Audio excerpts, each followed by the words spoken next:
Le delta du Niger, riche en pétrole, fait dernièrement les gros titres de l'actualité en raison des actes de vandalisme perpétrés sur les oléoducs par des militants. Voyons comment les forces de sécurité tentent de lutter contre un commerce illégal de pétrole qui coûte des milliards de dollars au Nigeria. Nos journalistes se sont rendus dans l'état de Rivers pour suivre une opération de l'armée nigériane. Voici un défilé destiné à gonfler le moral des troupes, alors que les membres chargés de la sécurité se préparent à mener une opération. Ce sont des militaires nigérians chargés de la défense civile, parfois surnommés les empêcheurs de travailler par les voleurs de pétrole. Cette force est responsable de la protection des installations pétrolières nigérianes et de la lutte contre le vol chronique de pétrole. Aujourd'hui, notre destination se trouve loin dans les criques de l'état de Rivers. Les voleurs de pétrole dans le delta du Niger ont des armes pour lutter contre toute interférence, donc nous nous dirigeons vers la mer dans 3 bateaux remplis d'hommes lourdement armés. Et après 1 heure passée dans les criques, nous sommes arrivés dans un site de détournement. C'est le site où les voleurs de pétrole raffinent le brut dérobé par distillation croisée. Le terrain est encore chaud et on nous dit que les voleurs se sont enfuis en entendant le son des bateaux rapides qui approchaient. Ils ont laissé derrière eux des réservoirs remplis de carburant raffiné.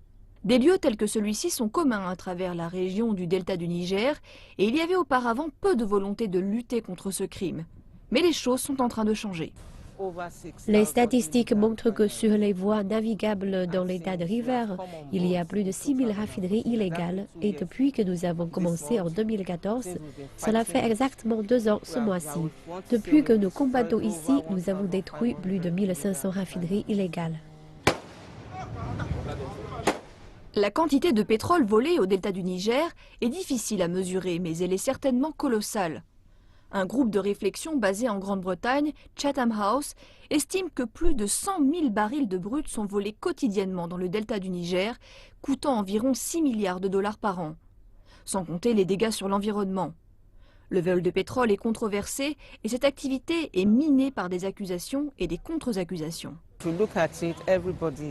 En fait, tout le monde est impliqué, à commencer par les agents de sécurité, les pouvoirs politiques, c'est-à-dire les politiciens, à commencer par les leaders de communautés, les jeunes, tout le monde est impliqué.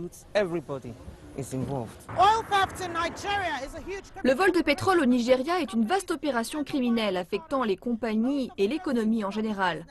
La plupart des recettes provenant de cette activité sont investies ici, où de grandes sommes d'argent sont envoyées dans ses comptes à l'étranger.